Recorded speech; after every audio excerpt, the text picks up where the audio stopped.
Welcome to Talking Business, a podcast produced in Melbourne, Australia. The podcast is available on the Acast app, the Apple Podcast Store, or wherever you go to get your podcasts. Or you can get it at the Business Acumen website at www.businessacumen.biz. I am Leon Gettler. My job is to review and monitor the week's news in business, finance and economics. I bring it all to you every week. This is episode number 5 in our series for 2021, and today's date is Friday, March the 5th. First, I'll be talking to Matt Nguyen, Policy Lead at Reset Australia, who is concerned about the amendments to the Media Bargaining Code the government brought in to get Facebook on board. And I'll be talking to economist Nicholas Gurian, analysing whether Jacinda Ardern's wellbeing budget actually works. But now, let's talk to Matt Nguyen. Well, Matt, what's your assessment of the government's deal with Facebook? Yeah, so we broadly think that it's just been a watered down of the code. We know that it's just passed through. Some of the amendments that we were looking for that were proposed by Senator Patrick were rejected. And I think it's kind of indicative of they want to push it through as quickly as possible and not have to think about it again. So we're worried about the implications on small, medium publishers. We're worried about the broader implications of acquiescing to Facebook and Google's demands so easily. But yeah, the proof will be in the pudding in 12 months when they do a review. I think one of the issues, is that it actually shows the flaws in the Morrison government's approach to actually bringing in legislation and invoking the wrath of two very powerful companies in Google and Facebook.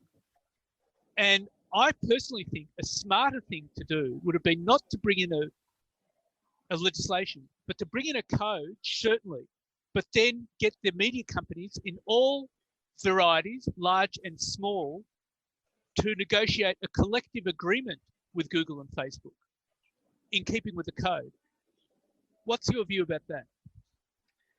Yeah, I guess from our perspective, I think we would push back on that and saying that these are really powerful. These are two really powerful companies. They are some of the most powerful companies of the 21st century, and only through legislation and coordinated legislation, not just in Australia, in the UK, in Canada, in the US, in the EU, might we be able to dismantle some of their influence and some of the harms that have been engendered by their business model. And so looking specifically at the news code that's gone through and what a collective bargaining agreement might have looked like, or what a pigeonholed tax might have looked like to ensure a robust and sustainable news media sector, that could have worked, and that might have helped the market failure that is journalism at the moment. But from our perspective, at a broader view, it has to be about legislation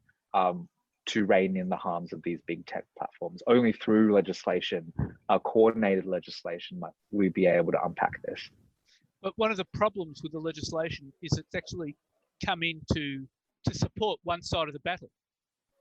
That is the legacy media companies, rather than having a very good attempt to try to resolve the differences between them. And that's one of the fundamental issues now facing governments everywhere. Would you agree with that? Yeah, I think how this whole process started left a bad taste in a lot of Australians' mouths, that the ACCC had a whole suite of recommendations of how to counter the platform's market dominance. And even within the news media journalism recommendations, there were other recommendations like funding the ABC and stuff that weren't taken. And this news media bargaining code, which was seen as a Murdoch prop-up, was the first to get off, the first cab to get off the ranks. But I guess we want to have a pragmatic approach to this, and just because it might not have been the most optimum solution forward doesn't mean that we might be able to make it work for as many Australians as possible. Where it's ended to now is disappointing for us, and we think there could have been a suite of measures through this code and looking beyond this code to ensure that journalism is sustainable. We need to ensure that small, medium journalistic companies are funded properly. We should have decreased the eligibility requirement for publishers, small publishers, to get out on the code in the first place, and we need the platforms to be more transparent about how they serve journalistic content, who they hide, who they downrank, who they index. And so, yeah, it could have been a lot better, but we wouldn't say that it's a complete write-off just because it started at a place that we didn't necessarily agree with. Having said that, though, the way forward would have been surely to consult with all the media companies, not just Nine and Murdoch, but all the media companies, including the small independents, about how to do this. Surely that would have been the way forward. Yeah, I think this process has been 2 years in the making, and I can't speak for small, medium enterprises, but a lot of them were consulted. The MEAA was consulted, and a bunch of small publishers in the beginning signed up to Google News Showcase, such as the Saturday Paper and that kind of stuff. But like, I think we need to bring it back to that. Even if they're signing these deals with Google News Showcase, it's just another flex of monopolistic dominance that Google and Facebook have, that they can force people to sign up to their product outside of the fail-safe stopgap that is the guarantee of the news media bargaining code.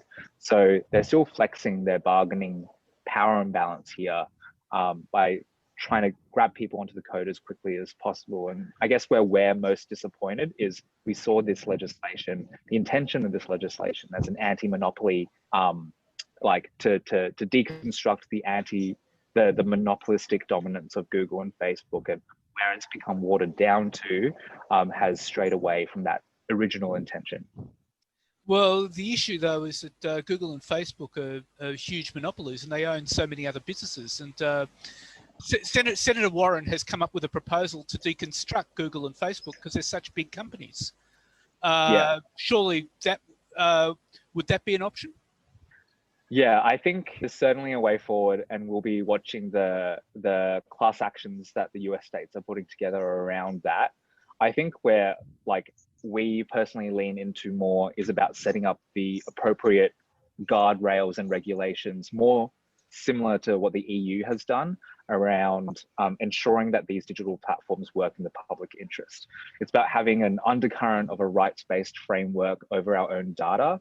These companies hoover up data on all of us, creating these profiles that they use to actively manipulate us, whether that's by serving ads, whether that's by engendering hate speech, whether that's by promoting polarization. Like on Facebook, 60% of people who are in extremist groups are in those extremist groups because the Facebook recommendation algorithm told them to join.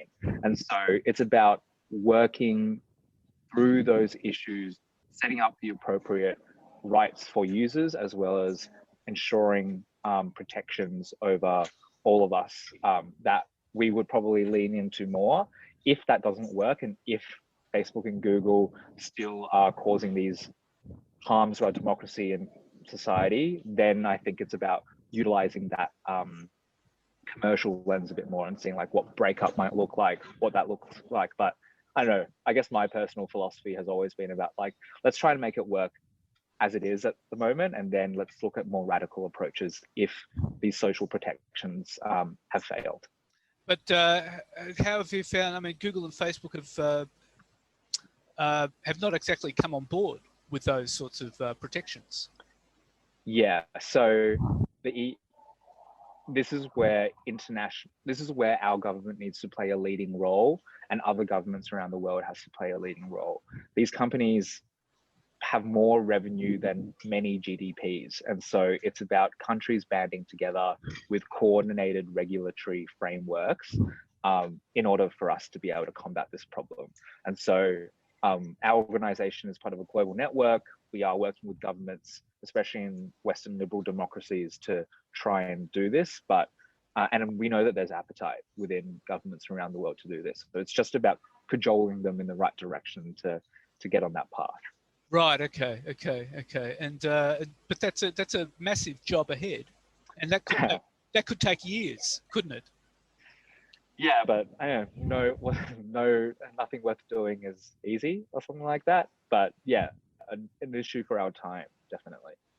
Okay. Well, Matt, we'll watch it with great interest, and thank you very much for your time. Thank you so much for having me. And now let's talk to economist Nicholas Grian. Well, Nicholas, how would you define Jacinda Ardern's well-being budget, and what are the key issues there? Well, Jacinda Ardern got a lot of publicity and a lot of goodwill around the world, actually, for saying that her budget was a well-being budget, that it's important to not just target economic growth, but also the well-being of New Zealanders. And I couldn't agree more. The only problem is that the way I describe the well-being budget in New Zealand is that it's a budget that has been themed a well-being budget in exactly the same way that you might, if you were holding a ball, have a theme of pirates or ancient Rome or something like that. So the whole way that the New Zealanders have gone about constructing the budget is that the government announced 5 themes. Some of those themes they're supposed to make you think of well-being. Some of them do. One of them is child well-being. Another one is innovation. Well, that's kind of might have something to do with well-being, it might not. And what is missing is the idea that if we're going to improve well-being, then we need to have information, not just about levels of well-being, and the New Zealand Treasury have been building that information for many years now, but we need to not just be able to ask what is the level of well-being of Maori in Christchurch. We need that system to also tell us what are the most prospective ways of improving that well-being. And the well-being budget and all of the well-being apparatus that has been built extraordinarily focuses on knowing about well-being, but not the know-how of how to improve well-being. Well, the issue then is how can the government make it effective? And you would surely have to make it effective by measuring its outcomes. Yes, and they do measure, but here, so I distinguish between knowing that and knowing how and knowing for. So they've got they've been much more conscientious than Australian officials in measuring well-being. But to measure the well-being, as I said, of say Maori in Christchurch or anywhere else, or of young children, which one does, there are various methodologies for trying to do that. That's an interesting thing to do, but actually the purpose, we're not trying to know people's well-being. The knowing is for something, and the knowing is to improve well-being. So if I was designing a well-being budget, what I'd be doing, if I was trying to shift the great ocean liner of policy towards lifting well-being, then I wouldn't do this immediately, but after a number of years, I would want every program that governments run, every community activity within reason, to be thinking about well-being, trying to measure well-being, but not just trying to measure well-being, but trying to understand by doing experiments and noticing what's happening, trying to understand what things are we doing now that are lifting well-being, what things are we doing now that don't lift well-being, how could we get the things that we're doing. Think of remedial teaching in school, just as an example. Is it supporting well-being? If we do it differently, would it support well-being more? These are all the questions that systems need to start asking if this knowing what is knowing about well-being is actually knowing for improving well-being. Well, surely you would have to build some certain accountabilities into the system, wouldn't you?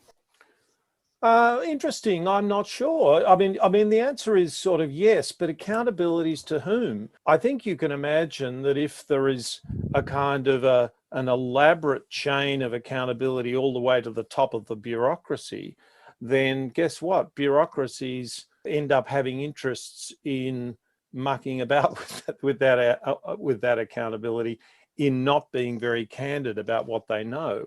But accountability to the community. Let's say there's a community, a community sporting activity, and we find that certain things are consistent with promoting well-being in families and among kids, and other things are not consistent with that.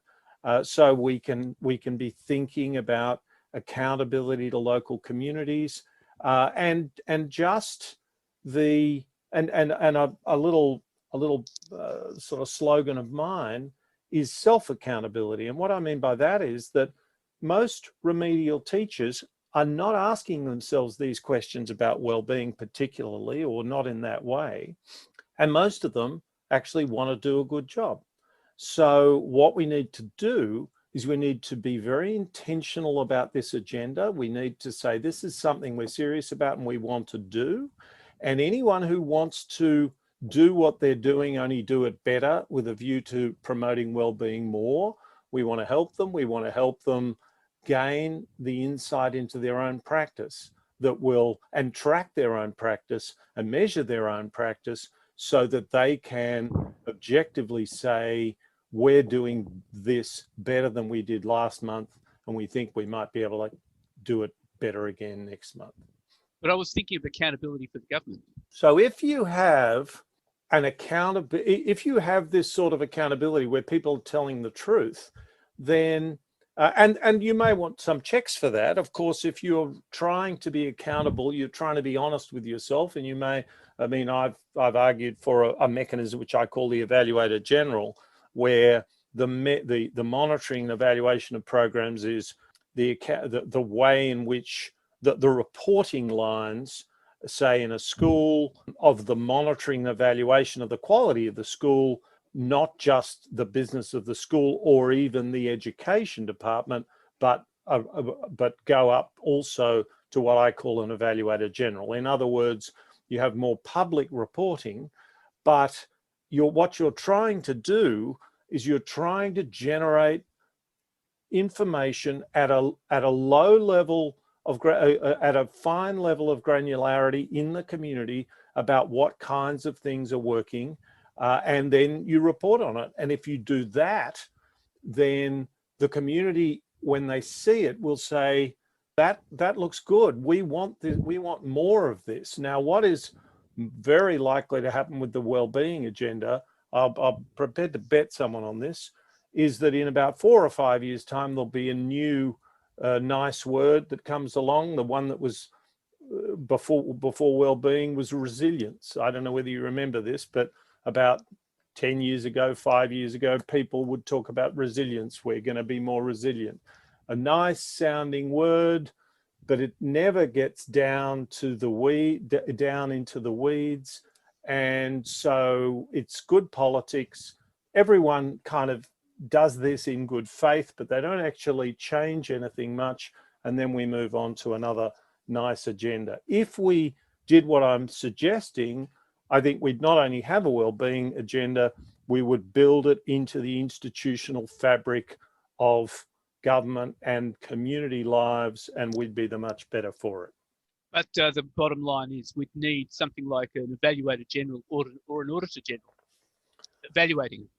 Well, yes, I prefer to say that we need to, that a critical question is we need to be honest with ourselves, and that's a tricky thing to do. The famous Nobel Prize winning physicist Richard Feynman said, in science, the first principle is you must not fool yourself, and you are the easiest person to fool. So what I'd like to do is I'd like to get all the NGOs out there, all the charities, all the teachers, I'd like to get them excited about objectively measuring their performance, not for the boss, but for themselves. And once you do that, and once you've developed something which has that integrity to the people doing the work on the ground and then travels further up, then you're starting to get a genuine system of accountability, which is a candid system of accountability not a system of what I call accountability theatre. And that is, it may surprise listeners to know, essentially how Toyota quadrupled productivity, labor productivity in automotive manufacturing. They brought accountability down to the self-accountability of teams on the production line, gave them literally 10 times as much training in understanding what they were doing, in understanding their digital machine tools, and gave them the autonomy to improve their work.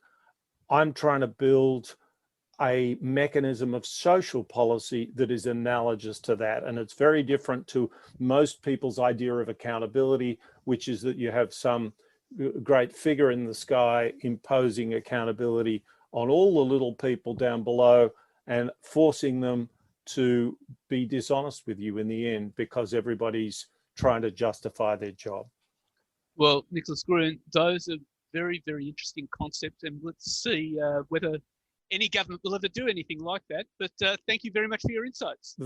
Governments can do it at very local levels. A school could do it. It can be done at any granular level, and I suspect that's where it will need to start. Thank you very much, Nicholas Gruen. Thanks, Leon. So what's happening in the news? Well, the value of Chinese investment in Australia collapsed last year in the face of tougher scrutiny by Canberra, a breakdown in bilateral relations, and a global downturn in foreign investment owing to the pandemic. The dramatic drop in Chinese investment came as other members of the Five Eyes intelligence network, including the US and UK, rushed to tighten oversight of foreign investment on national security grounds. New data showed China's investment fell 61% to $1 billion Australian dollars in 2020, down from $2.6 billion a year earlier, and a peak in 2016 of $16.5 billion. The year 2016 was a high point in Sino-Australian ties that coincided with a free trade deal. In contrast, just 20 transactions were recorded last year. China's investment in 2020 was limited to just 3 sectors: real estate, mining and manufacturing, a big shift compared with previous years when activity spanned all industries, according to a database tracking Chinese investment managed by Australian National University. And Chinese enrolments in Australian universities have collapsed by 23% in a year, a figure that is set to dramatically worsen after reports of Beijing is advising agents to direct students to other destinations. Reports emerged last week that education agents across China have been directed to not recommend or advertise Australian institutions. University leaders say they still don't have concrete evidence that Beijing is working against Australian universities, but note that reports coming from China follow a similar pattern to those that preceded news of bans on beef, barley, coal, lobster and wine.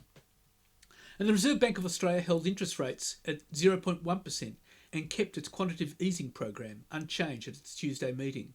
The bank reiterated its expectation that it will likely hold rates at 0.1% for the next 3 years to allow for the labour market to tighten and inflation to pick up its target range of 2% to 3%. And Australia's GDP has grown by 3.1% during the fourth quarter on a quarter basis, smashing consensus forecasts for a 2.5% increase.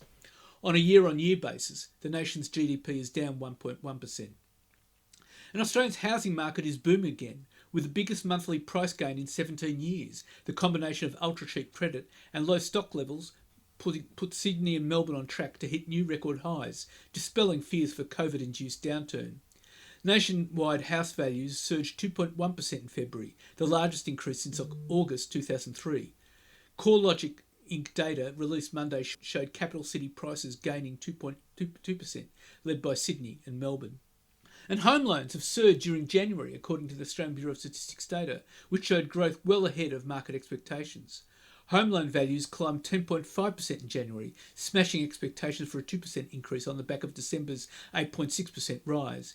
Investor loan value rose 9.4%, beating expectations for a 3% increase following December's 8.2% rise. And company profits have fallen short of expectations. Company operating profits fell 6.6% in the fourth quarter, below expectations of a 1.3% rise, and below the third quarter's 3.2% increase. And after a year of bumper harvests that supercharged Australian farming, next season is looking less stellar, with the total value of output set to shrink on lower commodity prices and reduced volumes of crops and livestock. The overall value of farm production is forecast to contract 4% to $63.3 billion Aussie in 2021-22, according to a report from the government forecast ABARES. While that figure is expected to remain above $60 billion over the next 5 years, the sector faces challenges, including pressure on red meat prices as China rebuilds hog herds and a highly variable climate. The sector remained fairly resilient to COVID disruption last year, ABARES Executive Director Jared Greenville said, with production value rising 8% from a year earlier to $66 billion, thanks to plentiful rains which boosted the winter crop to the second largest on record. While upcoming crops are set to benefit from the residual soil moisture and improve water availability across the country, the overall 2021-22 harvest is unlikely to match the record set last season, the report noted. Still, exports are expected to climb 6% in 2021-22, the first increase in 4 years, helped by increased demand for cotton, wool and dairy products. And new figures released by the Australian Vehicle Council show Australian electric car sales stagnant at a time when the rest of the world is hitting the accelerator hard. In 2020, there were 6,900 electric cars sold in Australia, a 2.7% increase from the 6,718 sold in 2019. The 2020 figures show electric cars accounting for 0.7% of total Australian car sales. By comparison, electric vehicles in the EU increased their market share from 3.8% in 2019 to 10.2% in 2020. In the UK, it was 3.1% in 2019 against 10.7% in 2020. In California, market share went from 7.6% to 8.1%. And Scott Morrison is open to a tax increase to find the tens of billions of dollars extra that will be needed to fix a troubled, underperforming aged care sector, but is unlikely to move unless he has Labor support.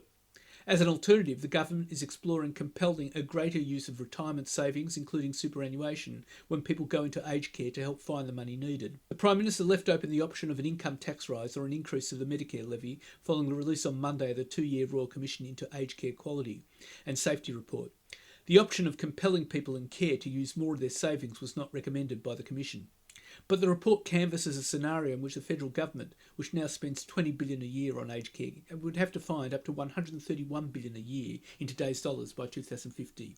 To the frustration of the government, the two commissioners, Linnell Briggs and Tony Pagioni, issued 148 recommendations but failed to agree on the two fundamental challenges facing the aged care sector: how to run it and how to raise the money. Both agreed, however, that tens of billions of dollars more were needed and there should be a tax increase to pay for it. Mr Pagioni proposed either an income tax increase of 1%, so those on higher income paid more, or an increase to the Medicare levy. Ms Briggs argued for a Medicare levy increase but says it should not be hypothecated towards aged care. She said when people enter the aged care system, they should not be required to help pay for care, saying such payments amount to a tax on frailty. Mr Morrison, who typically opposes tax increases, left the door open this time. And the corporate watchdog has accused the $60 billion REST super of misleading and deceptive conduct, alleging the industry superannuation fund tried to stop members transferring the savings to a better performing fund. The Australian Securities and Investments Commission civil case filed in the federal court on Tuesday alleges REST gained a benefit from the deceptive activity over a decade by retaining members who would have otherwise left, which subsidised fees for other members and increased the size of the fund. The move follows a 2-year investigation and is one of a number of cases lodged against superannuation funds, including industry funds backed by unions and employers. According to ASIC, REST told members who wanted to take their savings elsewhere that they needed to keep $5,000 in their REST account if their boss wanted to keep making contributions. REST also told members that if their employer was happy to contribute to their new fund, they would need a signed declaration giving consent to the move and evidence that contributions to REST had ceased, ASIC alleges. The super fund, which is backed by the Shop Distributive and Allied Employees Association, also told members they needed to obtain a separation certificate or proof of employment termination from their employer if they wanted to transfer their balance to another fund. And part-time checkout attendants, shelf stackers and sales assistants would be allowed to work additional hours without overtime in a joint union-employer plan to encourage more permanent jobs rather than casual positions.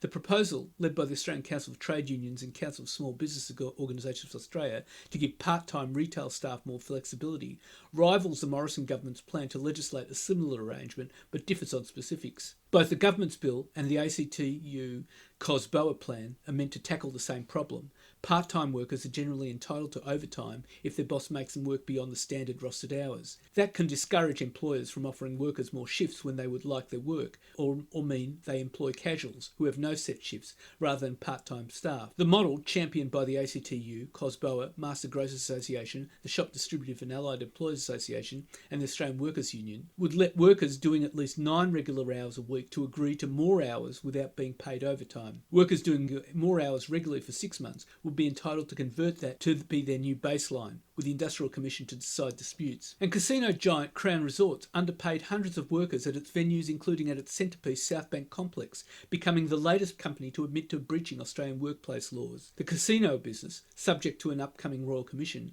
after its links to money laundering were exposed, also is under investigation by the Fair Work Ombudsman. Crown, Victoria's largest single-site employer, said it had self-reported the underpayments to the regulator. Crown self-initiated a comprehensive assessment of its workforce following media reporting of widespread underpayment issues, particularly in the hospitality industry, a company spokeswoman said. And Woolworths is launching a fresh assault on the nation's fast-growing $10 billion pet industry, which experienced boom conditions through COVID-19, and has inked a partnership with South African entrepreneur Richard Enthoven, whose global businesses include insurance and the Nando's fast food chain. The deal, struck late last year between Woolworths and Mr. Enthoven, has created a new joint venture called Pet Culture that is 60% owned by the supermarket retailer and is being groomed to be a one-stop shop for pet insurance, veterinary services, food and other pet-related products.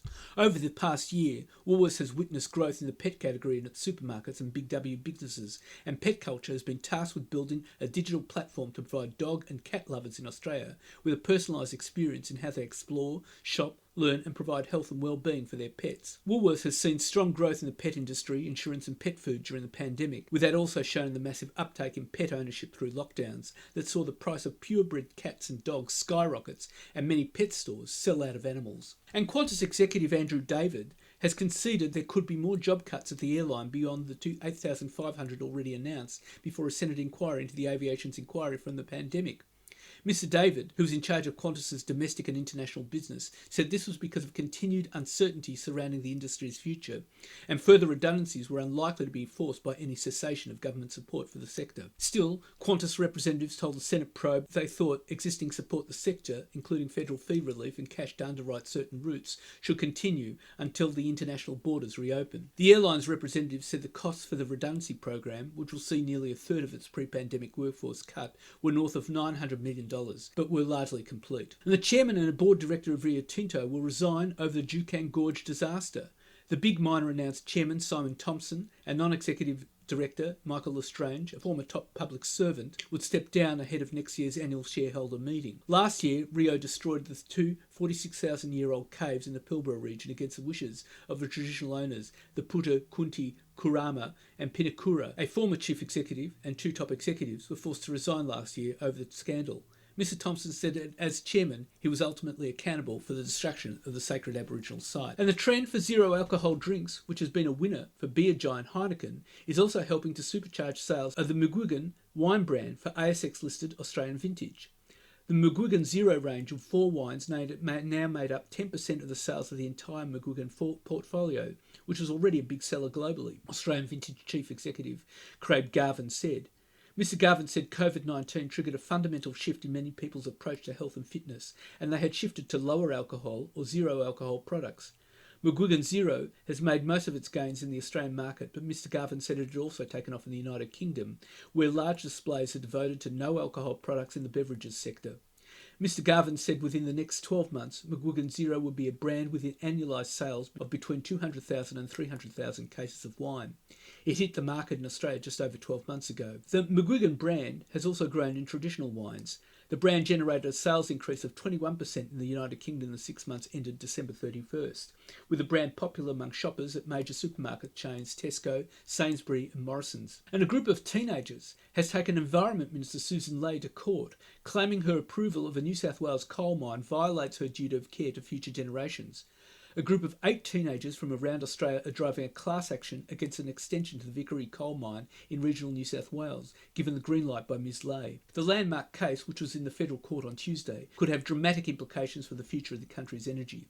The 16-year-old lead complainant, Anj Sharma, warned the project would burn roughly 370 billion tonnes of carbon emissions over its lifetime if it went ahead. And that's it for this week. And next week I'll be talking to Australian-based Verus Global founder Jackson Meyer. In its first year of operation, Verus Global has skyrocketed to global success, already generating a revenue of 30 million Australian dollars. An award-winning entrepreneur, Meyer established Verus Global to bridge the gap between global giants and local small enterprises in Australian logistics. As Group CEO and Director, Meyer manages teams across 15 global offices located in Australia, China, Hong Kong and the United Kingdom. And I'll be talking to CommSec Chief Economist Craig James about what investors can expect in the market in the week ahead. In the meantime, you can find me on Twitter at TalkingBizBizz, on Facebook and on LinkedIn. And if you want, leave a comment. Wishing you all a safe and healthy